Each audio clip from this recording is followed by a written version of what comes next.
Hi everyone, Leani Lopez here with another episode of I Got Nothing, a podcast for exhausted writers. And today I'm joined by a fellow exhausted writer. Please introduce yourself. Hi, everybody. I am Christina Diane, absolutely an exhausted writer these days. I write under my Christina Diane pen name. I write spicy Regency romance. Woo! Woohoo! I'm hybrid published, so I have indie pub as well as I have a trad pub series coming out later this year. And then I am also in the process of launching a new pen name, Dahlia Vale, which is a dark romance pen name in the contemporary dark romance, not historical. I'm glad I'm not the only one doing 1,000 different things. See, exhausted. And I do all that from northern Maine, where I live with my husband and my 2 kids and my French bulldog and my 2 cats. Ugh, love it. Absolutely love it. So, as a writer, was there a particular period of time when you knew for sure that's what you wanted to do? Did it kind of sneak up on you, or have you just always known that you wanted to be a writer? It snuck up on me. I've always been writing, I feel like, in different phases of my life, at certain points, and writing different kinds of things. So, as a kid, I loved to create, and so I used to write my own comic strips. They were called Grizzly Grouch. I wish I had my hands on them. Amazing. It was like this grouchy bear, and and I even drew the little. I'm not a good not a good visual artist, but I still drew my own little cartoons to go with my comics, That's and amazing. I wish I had them because I think my kids would get a kick out of them. And then I didn't how to say it, like, my family is not I didn't have that support of, like, it was Mhm. always, "You need to have a high-paying job," Oh, It was yeah. always that pressure, and, like, the arts weren't considered, "Hey, that's gonna be a high-paying job." So, like, my dad told me my entire life, "You're gonna be a doctor, you're gonna be a doctor, you're gonna be a doctor." And so, like, I grew up thinking I wanted to be a doctor for a long time because that's what Mhm. you grow up being told. Yeah. I did not become a doctor, friends. Just I work in the corporate world. I do not, when I'm not writing, did not become a doctor. Did go pre-med for a while though, and took a lot of chemistry and organic chemistry and physics. So I definitely have a science background. But I pivoted more. I still liked writing. So I started like a little bit of a side hustle writing review type stuff. I'm really into Disney. Mhm. And so the Disney parks. And so I wrote a lot of like restaurant reviews and, like top 10 things to do with the Magic Kingdom. And it was a paid gig. And then I started doing news for a Mhm. couple websites, and it was a lot of Disney news. And so that kept me active and like kind of earning on the side. And then I just kind of sat down and was like, I want to build a writing habit of like actually writing for myself as opposed to like writing for someone else and writing what Mhm. someone else wants me to write. I want to write for myself. And I spent a while building that habit, and then these characters just wouldn't get out of my head. I hadn't even fully formed what genre like I wanted to write. I was just building this habit of writing. And then I do love Bridgerton. I love reading Yes. Regencies. Yes. And so it was Regency characters Mhm. that were coming to me in my head. And so I just sat down and was like, I'm going to, and this was 2 years ago. Mhm. 2 years ago now. I sat down and was like, I'm going to, put these characters on paper and I'm going to see what happens. Ended up writing a full novel, 75K words. That's always the famous last words of a I'm just gonna write this down and see what happens, and it's just like 100K later, I have a book. And that book still is not released because I actually had decided, well, I'm going to shop it to see what happens. Mhm. And Dragon Blade picked up my entire 6-book series Oh, that I had wow, that's planned. awesome. So that book has not even released yet. It releases in February of next year because we kind of reordered which order they're releasing in the series. And so Mhm. I have my first book in that series releasing this November. That's so exciting. That's amazing. So by the time this Yeah. comes out, that'll be out, so you guys can go get that now. Yeah, it's called Avoiding the Merry Viscount, and it is a holiday read set, in the holidays, and it introduces this cast of characters that I wrote a long time ago, but as you know, other authors know, it is not as fast as indie pub when you go to Yeah. like get books out. So, Yeah, that's what I heard. I've heard it's quite a long process to get mhm. your book out that way. But that's amazing. It's so funny with these interviews and chatting with other writers. We all have different backgrounds, but like a similar call to be a writer. It really feels like a calling. You like kind of put it off to the side to do the quote real job thing, Mhm. but it never lets you settle. It's No. always there, and those characters, they will find you. And they will call to you. Yes, and it's amazing how fast, I always can treated, even when I was writing more editorial style, I treated it more as like a side hustle. Like this is a thing you do on the side to make a little Yeah. extra, spending and vacation money, right? Mhm. Now it's like it's the dream. I'm like, I Yeah. want to do this full time. Like that is for sure my goal. And I'm a person, I set goals, and I'm a person that like you have to prioritize your goals. Like, and that is Yeah. my number one goal of like, I want to do this full time. So usually for my business, I make decisions rooted in the place of that goal. Like, what's going Mhm. to help serve me to get me Yeah. closer to being a full time author? Because it's amazing how like fast it came on of like, oh, now that I've started building this world and I'm looking to build another world in my other pen name, I'm like, I really just want to like stay immersed in these worlds all the time. I don't want to work in the corporate world anymore.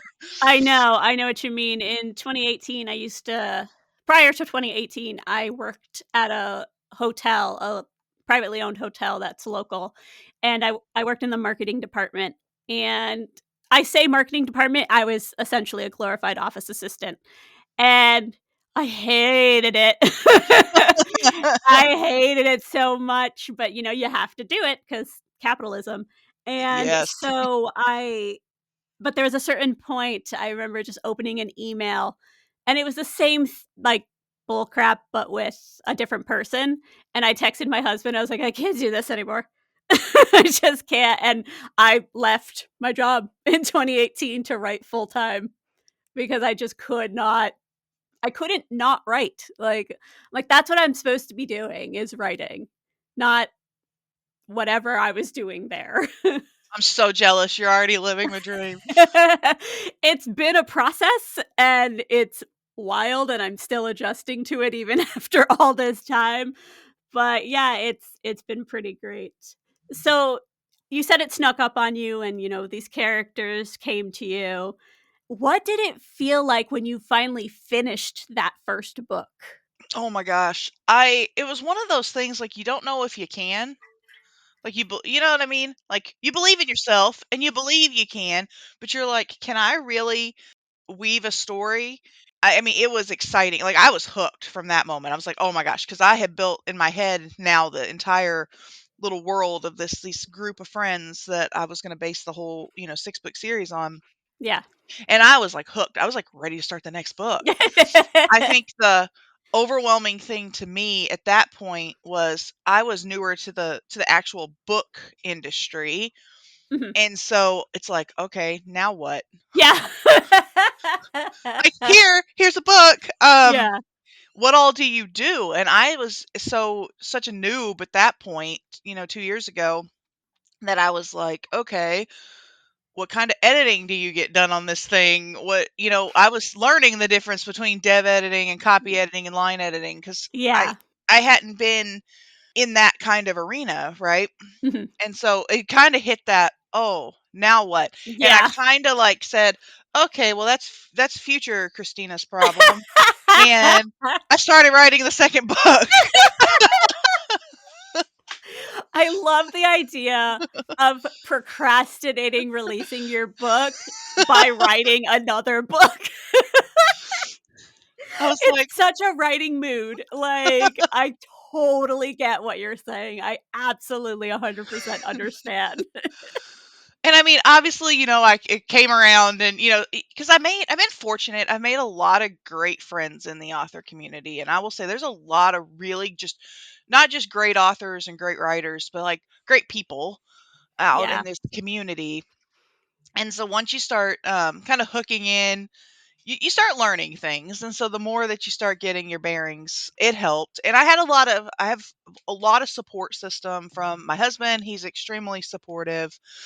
And when I started writing, I'm a kind of person that does go all in. So when I Yeah. started this, I intended that I was going to make something of it, right? I was like, I'm doing Yes. this thing, I want to make something of it. So I started my socials then. Yeah. And so I started building my social media following on people that were just, they're not even necessarily historical romance readers, but more like people who are like, hey, she's writing the thing and she's doing the thing. And I just kind of showed up like as another bookstagrammer of like, hey, here's what I'm reading and here's where I'm getting some Yeah. inspo. Yeah. And I did the same thing, yeah. started building a following that way. So it did never really felt like I was alone in the moment because I had various author friends and other authors I was connecting to, Mhm. plus had the community kind of behind me of figuring some of this stuff out. But I definitely avoided some of the process for a little bit because it was like, oh, this now I've got to get this thing edited, and am I going to self pub or am I going to trad pub? Yeah, it's so daunting.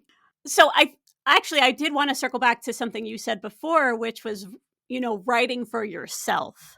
And I think that's such an important part of the process that can get lost, especially with the overwhelming nature of what to do next. And that's kind of how I felt with my current book that I'm working on. I'm so close to having it drafted, but in the back of my brain, I'm like, then you have to edit. Then you have to pay for cover art because I already know which artist I would love to have do my book, and I have a quote. And then you have to do this, and then you have to do and it's so daunting and it's so overwhelming. Yes, And if you're dealing with all of that, it's even more stressful if you're not writing for yourself. If you are too worried about, I'm going to write this because this is what people like, yep, instead of focusing on what do you like? What do I like? And if you're going to go through this exhausting process of writing and releasing a book, you might as well have fun with it, and it might totally. as well be something that you really love and are enamored with. I love people who love their work and, like, just unabashedly like, "I wrote this and I love it and it's awesome." I much prefer that to, like, to mirror, "Oh, I'm sure it's okay." Like, no, I love people being like, "Yeah, I wrote this thing and it was so good and I'm so proud of myself." I'm like, "Hell yes. Be proud of yourself and Yes. love what you're doing because it's an amazing process." You, again, might as well just have fun with it. Well, and we're part of like what don't they say we're part of a 1%? I mean, it's not the rich 1%, but it's it's like not it's an accomplishment to like actually write and finish a novel. Yeah. And then to go on to take the next steps of publishing it, whether you indie pub or you trad pub, either one, right? Yeah. Yeah, you're putting your work out there, and it's very vulnerable. It makes you Oh my very god. vulnerable. It's so that was one thing I really underestimated was the impact that because I still suffer from imposter syndrome. Yeah. I probably always will, right? Because part of it's just you're putting your work out there for people to look at. I think it has gotten a little better over time in that Mhm. I don't think I'm some. I don't think I'm the best writer in the world. I don't think that's even my goal. I think my goal is just to continue. I read, continue to read craft books and continue to work on my craft. Yeah. But I underestimated the impact that it has on you, people reviewing your work. And Yeah. reviews are for readers, they're not for authors. Mhm. So and that takes a little bit too. It's not Yeah. necessarily like and not all of it is really feedback you need to take. Like just because somebody didn't like it, that's one person out of a sea of like millions. It doesn't Yeah. mean that and it's okay that people don't like it. I don't like every book I read. So that part was a little tough at first. I will say I do not hang out in Goodreads or the Amazon No. comment section, and that's one thing I learned because when I first Yeah. started, I'm like scouring that, checking every day. Yes. How Yep. many more stars do I have and what's going on here? Now I do not even really look unless it's an accident Yeah. Or I'm like, and I have an author bestie, Lizzie Seacause, who writes Regency romance as well. She and I go check for each other. We'll be like, "Can you go check and see, go check some reviews, and like, That's amazing. can you pull some?" And we'll help each other if you needed to like pull some marketing or something. Like, Yeah. hey, or say, "Hey, it's safe to go look," and like, like stuff like that, because you just don't. In a world where your creative brain, you need your creative brain on, and especially when you're working a full-time job too. I'm already limited on the hours that I can Yeah. even flex my creative Yeah, muscles. you don't wanna waste your free It's time like I scouring can't. over reviews. Yes, Yeah. and I don't want to risk like derailing my, because then I'll go into a total imposter syndrome Yeah. spiral, and then I won't want to write because I'll just be sitting over here feeling bad. It's Yeah. like, so I try to Completely avoid that understand. at all costs if I can, and really go into it when I'm like ready to know what it is, or just like I said, get some help to pull marketing quotes out, and just Yeah. don't even go out there if I can help it. Yeah, yeah, imposter syndrome, I don't think I have met anybody who does not grapple with it. Right. It hit me really hard when I was writing, Battle Cry, which is my audio drama, because it was a medium I had sort of familiarity with, but ultimately it was going to be this production that I got actors for and that I directed and edited, and I was writing the whole script by myself, and there was a certain point I had all the episodes drafted, and I was just like, "This isn't good enough. What am I doing? I really need to edit this," and it was just that imposter syndrome was so loud, it was, like, screaming at me. So, what I did when we came to the production side of things and started moving forward, I got myself a cameo from an actor I absolutely love, asking advice for imposter syndrome, and let me tell you, it helped. Aw. Having this, like, person you admire in a creative field talk to you about imposter syndrome, and a lot of the stuff he had to say was so spot on, which really stuck with me, which was at the core of imposter syndrome, it's about wanting to be good or wanting to be perceived as good by others. And he was like, "Ultimately, you don't need that. It's gonna be good because you're doing it." And I was just like, "Ah," like, just like crying. Aw. I was like, "Oh my god, I'm being perceived by this person that I really admire." And and that struck with me. And I was like, "That's right." That at least for me, that is the core of the imposter syndrome. I'm like, "I just want it to be good." It's so true, because that really is what the core is. I'm not really don't wanna be famous or any of that. Yeah. Like, I'm not motivated by that. I'm motivated by being able to, express creativity full time, Mhm. and wanting to be perceived as good, and, like, people just, get your collection of fans that really enjoy your work. And I think, again, part of it is just the writing process, it can be so solitary. True. And because it's just you in a room with a pen or your laptop. Like, and you're like, Yes. "Okay, now I have to translate the visions." Like Yep. and so when you're right, I know you had talked about starting to get into, like, writing rituals and things like that. What are some of your writing rituals? Well, I tend to light a candle. I don't know what that is. I don't know if it's just because I like fire. I don't know. There's something about like it just feels calming, Mhm. and maybe it's like the essential oils in the candles too. I don't know. But I tend to have a candle nearby usually when I'm having like a writing session. I also, as a, so I'm kind of a little bit of a weirdo in general, but I don't listen to a lot of music. Mhm. And I don't lots of reasons for it. I have, like, tinnitus in my ears, and so sometimes, like, depending on certain beats and stuff, like, can bother me or whatever.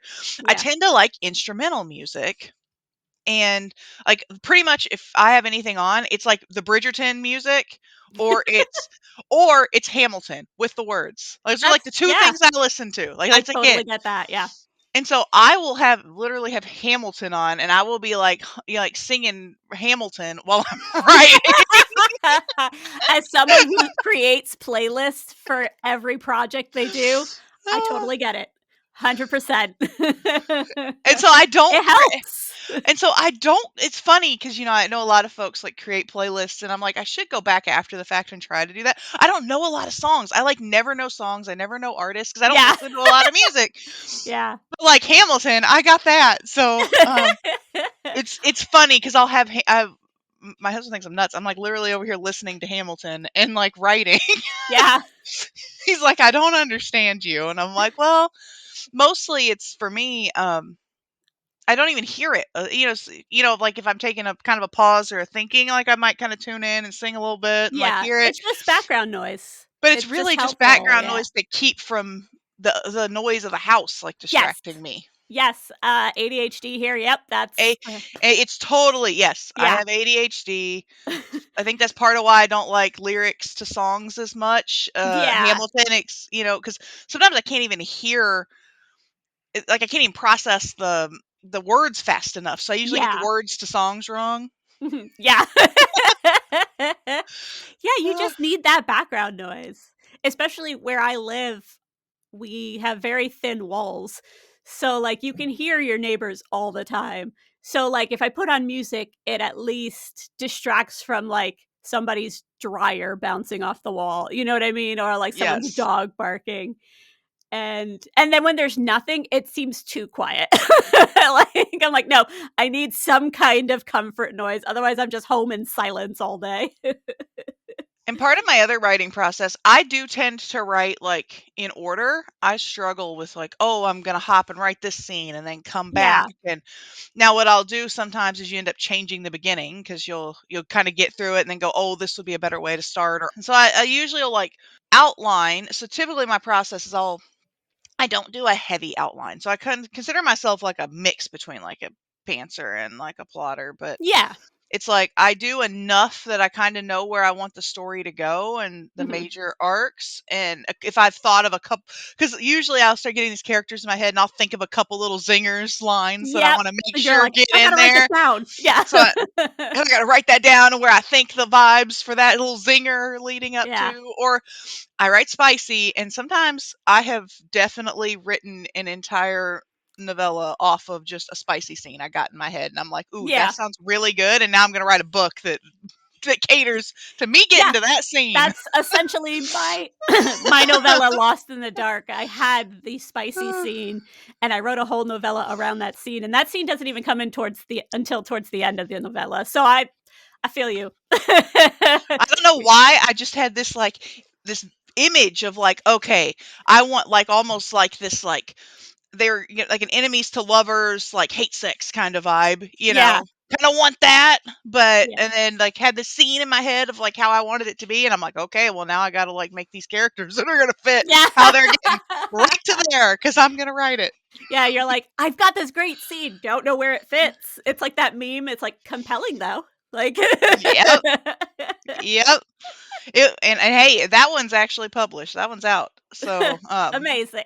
yes, I was like, so I definitely am guilty of doing that. But in my like outline process, that's the kind of stuff I'll capture. It's not usually very long.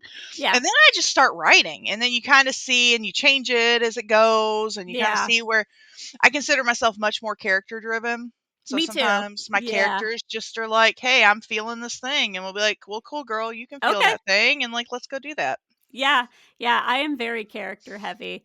When Battle Cry released, I was very excited because my dad could listen to it. He hasn't read my other books because, quote, "They're for girls."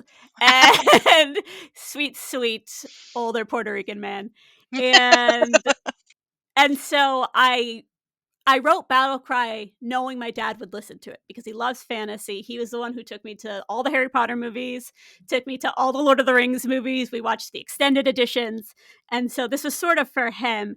And he loves it. And one of the first things he said was, "This is very like character driven." And I was like, "Yeah, we had a great cast. I had so many people agree to do it. So I really led with characters, especially for a medium that's audio only."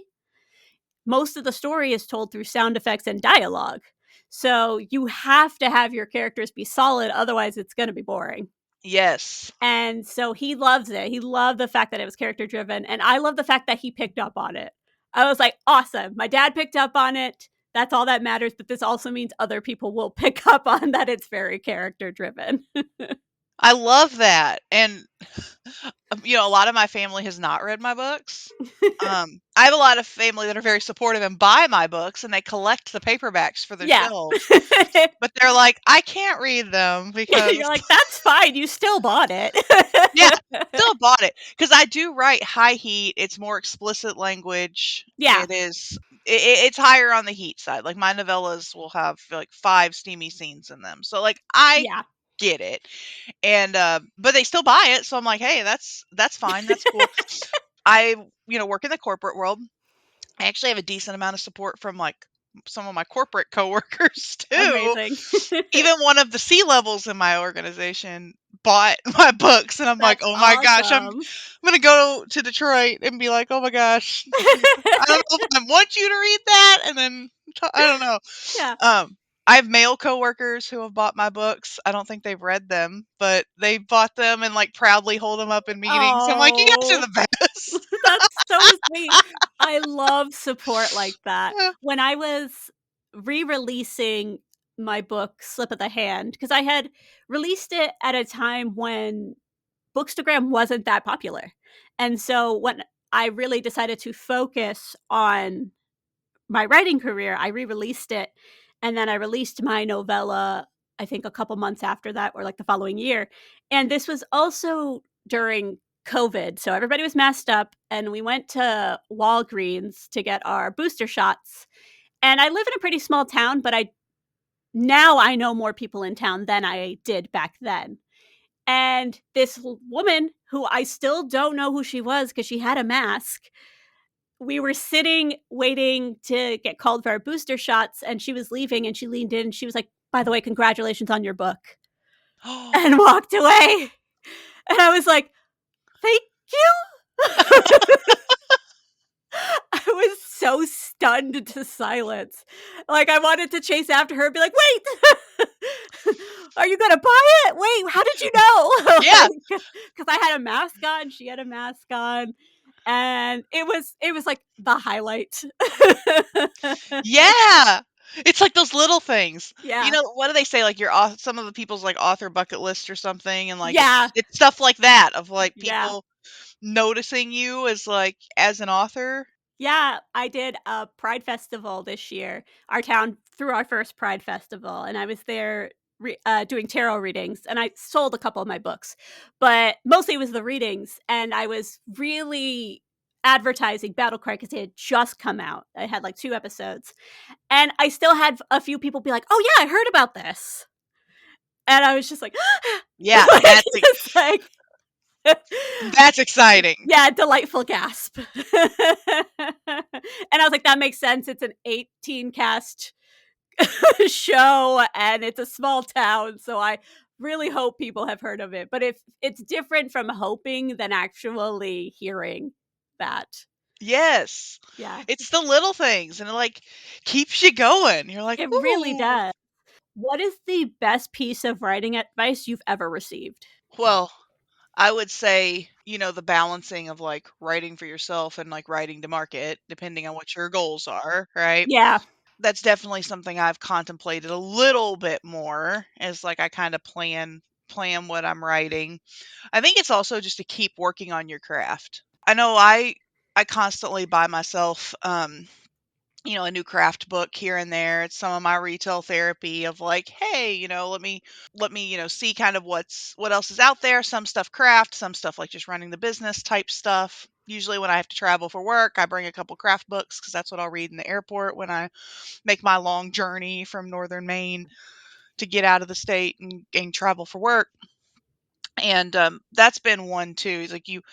It's not a thing that's like a destination you arrive at and you're like, "Oh, I'm just this perfect writer and like I don't have anything else to learn." Like I'm you to can one always learn close to that, something. Yeah. but two, there's always like things to learn about like how you craft and the art of storytelling and even how it changes as our society changes. I mean, if you look at reader behaviors and stuff and like what they're consuming now, that always changes. I mean, there's always so much learning to this Yeah. business that I think you do have to have a learner mindset.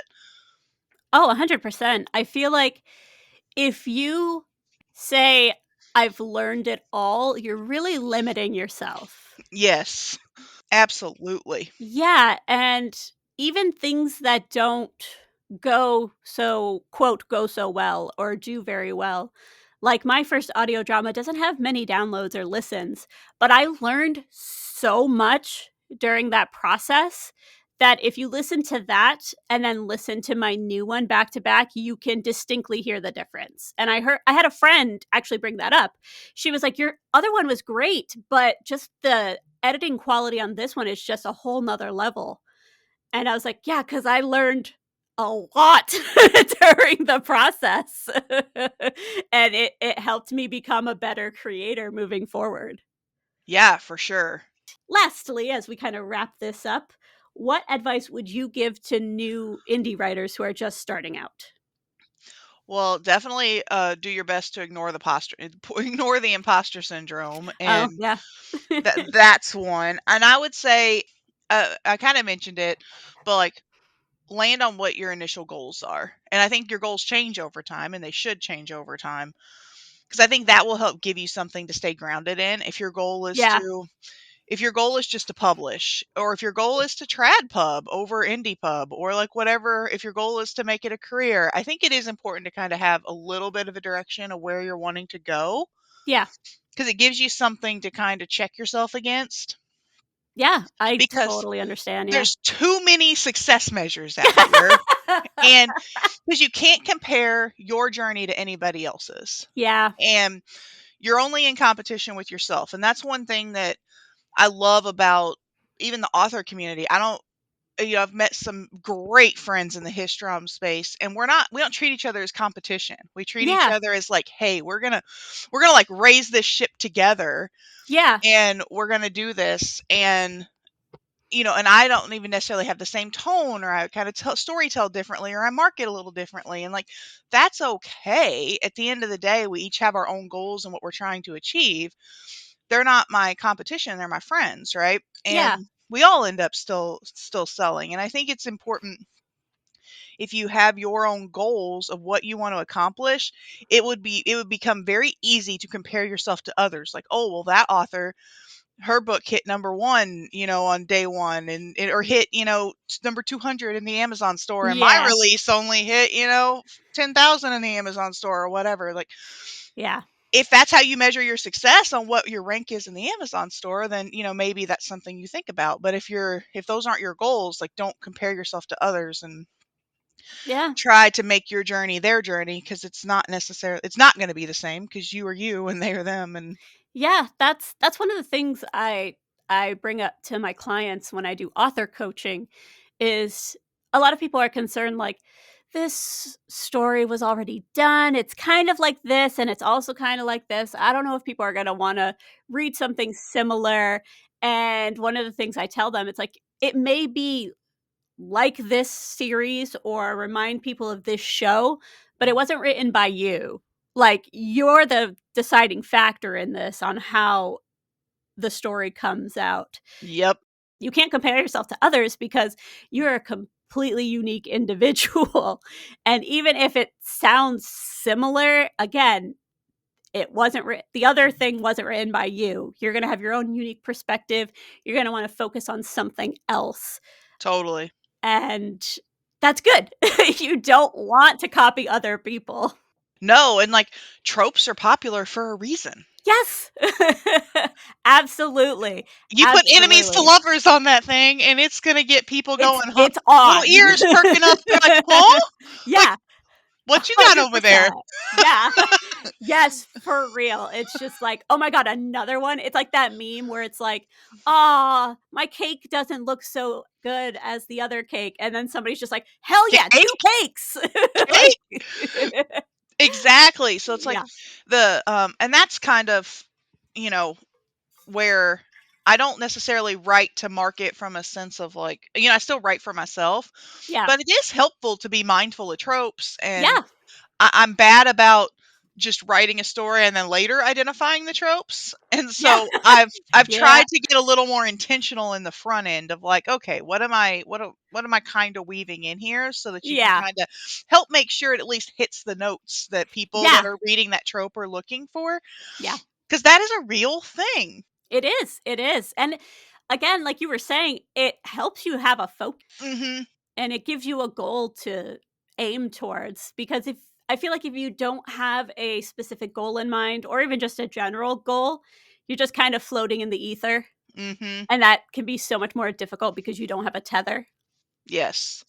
You're just kinda like, "I'm here in open space." Yes, exactly. Whereas if you kinda give yourself a goal, you can be like, "Oh, a lifeline, okay." Yes, and definitely when it comes to, like, how you measure success, because there's so many ways to measure success in this business and in this Yeah, whole industry, and you will be adrift if you're like, "Oh, well, I didn't keep up with this many page reads," or, "Oh, they're wide and I'm KU. Does that mean I'm not good?" Or, yeah, yeah, all the different, like, aspects, because that's why no journey can be the same. There's so many different genres, there's so many different styles of writing, there's different ways to even market and sell your books, whether you're wide or KU, whether you're indie pub, trad pub, mix of yeah, both, like, there's just so many different nuances to how you market and sell books. yeah, and people's creative process is so vastly different. Like, it takes me a while to have a project come to True. fruition. And then I see people who are putting out books, like, every 90 days, and I'm like, "How? How how do you do that? I cannot do that." And I feel like I would die if I tried. That's a good point too of like speed of writing, because Yeah. there's a couple I'm in a couple different author Discord groups for like HR authors, and we talk about that of like some will be like, oh, you write so fast, and others are like, oh, I can't write that fast, or and it's like, hey, your process is your process. And I'll tell you, I Mhm. wrote fast when before I had the business aspects to run on Yeah. the side. Now that I'm like running the business aspects and like trying to keep up with having multiple things going on, and now working through like audio and translations and all the things that go into the biz as you kind of get deeper into it, Yeah. my writing slowed down, Yeah.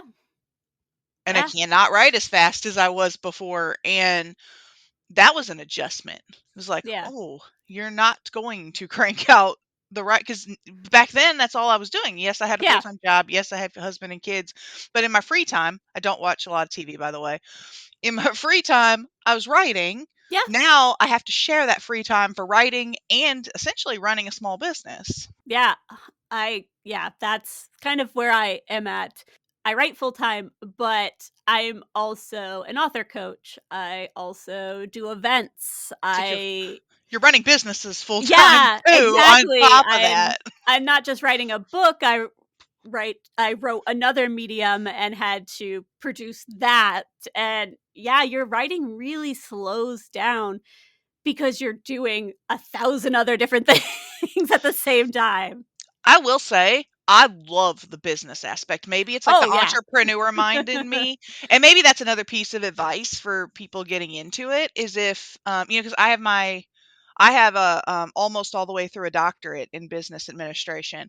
So, and I've been in the corporate world for a long time. I've been in more like if people are familiar with agile roles. So, as an agile coach, leader of coaches, and doing a lot of like mindset coaching and whatnot in the corporate environment. Mhm. And through all of my like ways of working, coaching, and all the things, it definitely helps apply like how I run the business and how I set systems and how I set, my processes. Yeah. I love it. I'm like, I love running a business. I think it's so much fun. But it is like very easy to go like, "Ooh, I'm going to work on all this marketing stuff and I'm going to get all," and then go, "Hey, girl, you still got to get some more product going here. You got to like write too." rude. I feel seen. So it's like, and especially when I have to, work and other commitments too. It's like, girl, we only have so many hours every night and on the Yeah. weekends to like get this done. You got to at least allocate some of this time to writing, and you got to make that writing time meaningful when you're writing. So, Yeah. so it's a balance for sure. And I can feel the slowdown. I'm still obviously producing and getting stuff out, but it is It not, just takes a little longer. just takes a little longer, and that's okay too. Yeah. Well, Christina, thank you so much for chatting with me. Where can people find you? Well, thanks for having me, first and foremost. My website is ChristinaDianeBooks.com. And so from there, I also have my new pen name linked too. So if you want to check out Great. Claudia Vale, you can check it out from there. Links will be in the description. Yeah. Well, thank you again, Christina. It was wonderful talking with you. And thank you to everyone who listened. And as usual, happy writing.